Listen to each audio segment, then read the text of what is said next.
Hello guys and welcome back again. So ayan guys, meron ako ditong dalang yan na okra. So ngayon is magluto po kami ni Nanay Gloria ng lauoy. Yes, yung lauoy na utan Bisaya.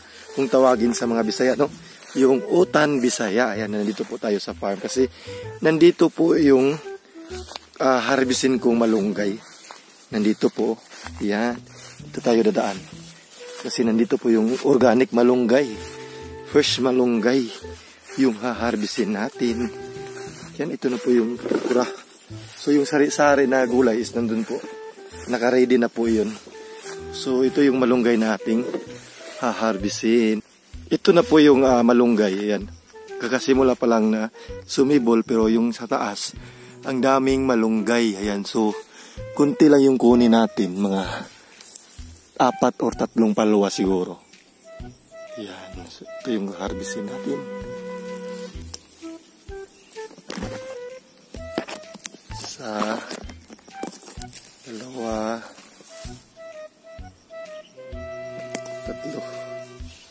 4. Ayan oh. So ayan. Ito na yung okra natin. Yung okra guys is gawin po ko itong kinilaw or pakuluan ko po ito ng tubig. Tapos ito po yung isuso ko sa suka. Yes, yung suka.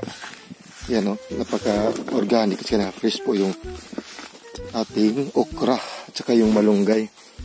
Yan yung ating malunggay. Fresh na fresh. Very organic po talaga. So punta na po tayo dun sa aming saingan. Kasi nandun po si nanay. Nagsaing na po siya ng initubig. Yan, so unahin natin itong okra. Ilagay muna natin yung okra. Kasi pakuluan ko lang to. Parang half cook lang. Diba? Yan. So ilagay ko muna dito itong ating fresh malunggay. At saka yung ating yan o, yung ating fresh na sari-sari. Yan. Yung sari-sari talaga natin. Diri sariwa.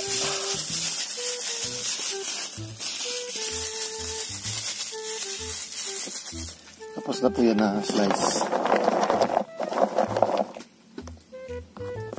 Yan. So ito na po yung saingan na yung Nanay Gloria. Yan. Yan idunod na ang ukra na. Pwede rin no? Kay half cook naman na to. Hugasan muna natin. Ang panahugas tayo kaning kuhan. Blow nga galon. Hugasan natin ang tubig.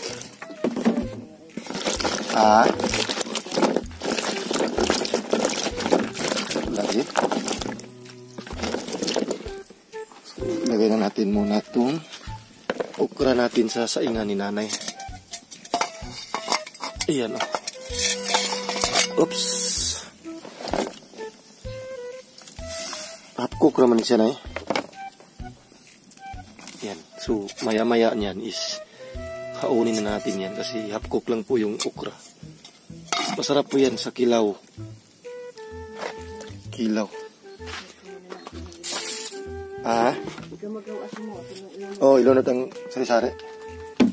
So, ngayon is natin itong hugasan natin sari-sari. Yung sari-sari natin, mayroong okra, mayroon ding kalabasa, no? Yan, no? So, ilagay na natin to. Kuha natin tong tubig. Yan. Sariwa po talaga yan.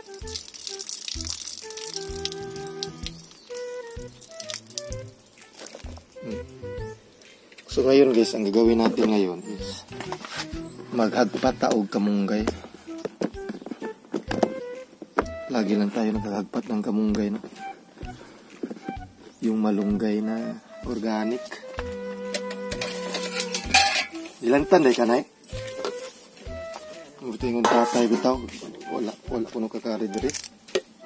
Si nanay guys is nahulian na ka na eh. Nahulian na ka? So na-okay na si nanay. Kung sa magkatunay ng pas mo? Ilan na ito dyan, no? Mo lagi. Kwanto na sa imong birthday. Yeah. Gilang basta malipayon. Ayan. So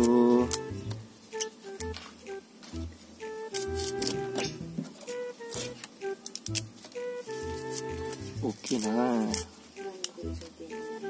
Oo. Nanay. So may sabihin si Nanay Gloria sa akin. Sikrito lang namin. Baka importante to. Ayan guys, so isang palawa na po tayo. Kailangan po talaga na ganyan, no? Yung mga buko-buko, mga bukog taning sa tawagan, mga steam na may steam.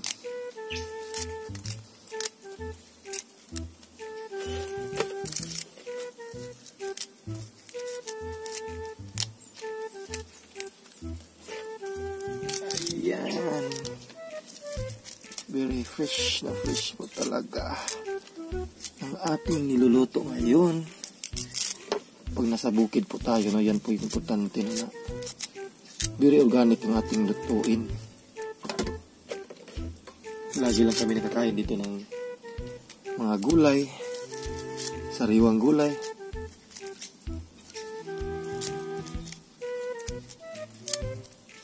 Iyan.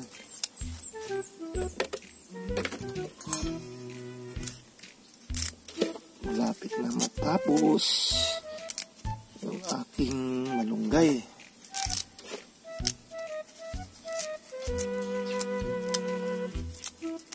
Tuko. May tuko. Tuko. Tuko. Kumusta ka na, tuko? Sabing tuko guys, kumusta na kayo dyan? Nakakain na ba kayo? May naluto na ba kayo? Yan ang sabi ng tuko.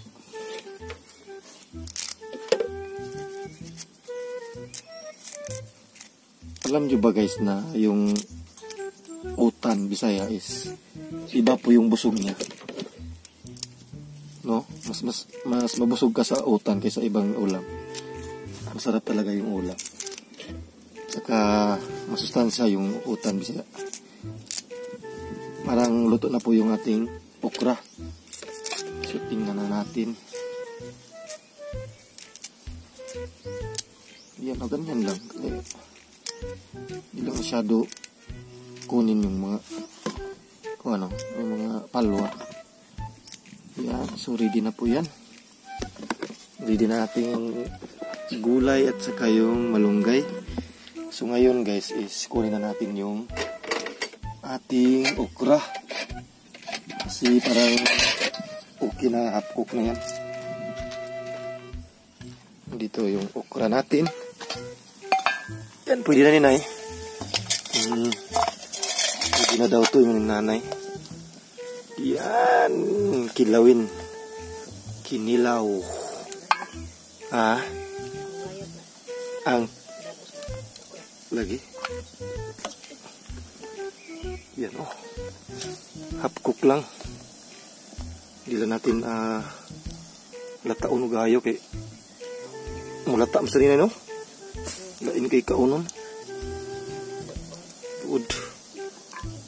Kailangan ganyan lang. Yan.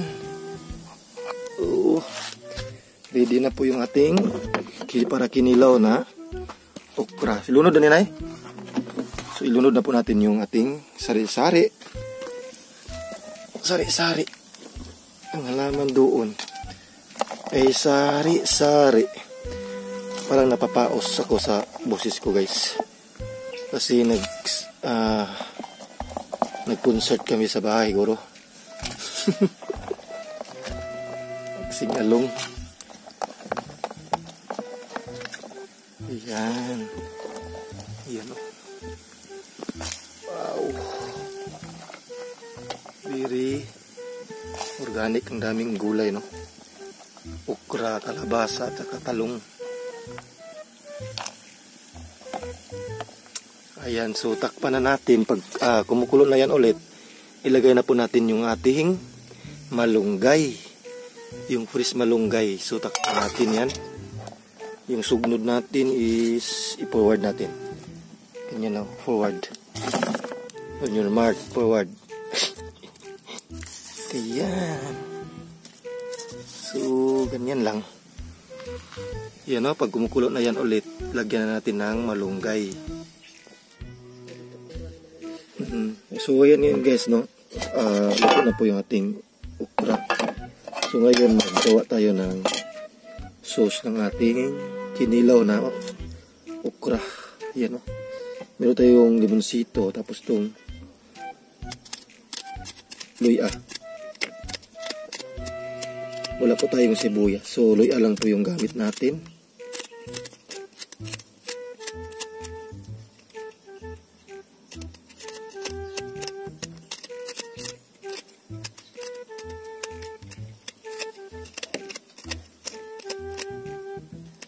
Ang bango ng luya. Bango yung luya, guys. Ayan. So, tapos na natin balatan yung luya. So, slice na natin. Nababaos na ako.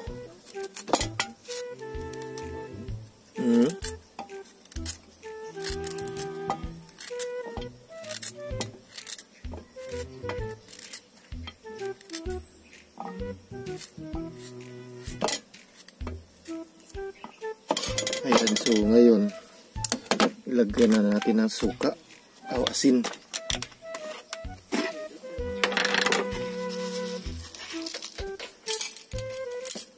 Ito ulit timpla na ha.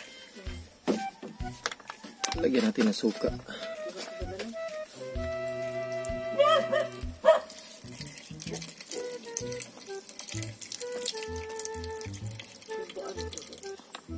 Ayan. Ayan na po yung ating sausawan para sa ating okra. Yan na yung okra. So tingnan na po natin yung ating malunggay. Ayan o. Ito na. Wala pa na. Wala pa na. Lugay pa na malata. Ayan o. So ayan guys, pwede na po natin ilagay yung ating malunggay, fresh malunggay. Ayan o. Kumukulo na po yung ating utan or lasoy, aulaw-oy. Lagay na natin yung ating malunggay. Fresh na fresh po yan. Naka-harvest ko lang yan. So takpan na natin. Ayan.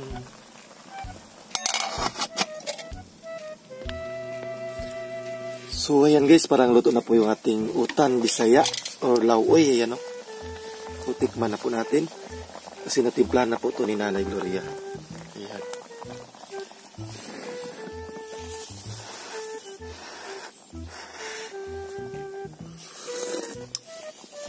Sarap guys, nagugutom na ako. Ayan, so maraming salamat po sa panonood. Keep safe always po and God bless. Bye bye. Thank you po sa panonood.